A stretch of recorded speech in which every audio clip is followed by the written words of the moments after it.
Mayong adlaw, gipasalig sa nasod Japan nga padayon ining tabangan ang Bangsamoro Autonomous Region in Muslim Mindanao kon BARM pag-abot sa peace initiatives, capacity building ug sa implementasyon sa mga development project. Kini ang ibutyag ni Japanese Ambassador to the Philippines Endo Kazuya aton sa pagbisita niini kauban ng delegasyon sa Embassy of Japan ug sa Japan International Cooperation Agency kon JICA sa Bangsamoro Parliament sa Cotabato City niadtong Hunyo 18 ning tuiga. Atol sa mong pagbisita gipresentar usab ni Parliament Speaker Attorney Pangalian Balindong ang mga kalampusan ug ang pagpangandam sa Bangsamoro government sa unang parliamentary elections sa BARM sunod tuig. Niatong lamang milabayng semana giaprubahan usab sa gobyerno sa Japan ang lapas 323 million pesos nga grant aron mapalapdan pa ang birth certificate registration sa mga miyembro sa tribong Sama, Bajaus ug ang uban pang marginalized sector sa BARM.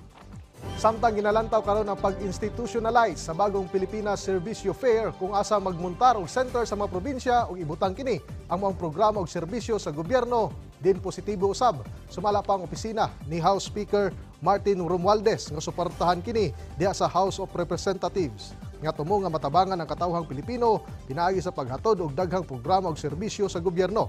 Pagbutyag ni Sofonias Gabonada Jr. ang bagong Pilipinas Servisyo Fair National Head, Secretariat o Deputy Secretary General sa House of Representatives nga ginatun-an na ni Pangulong Ferdinand R. Marcos Jr. ug House Speaker Martin Romualdez ang pagbutang og bagong Pilipinas Servisyo Fair labi na sa mga probinsya sa tibuok nasod.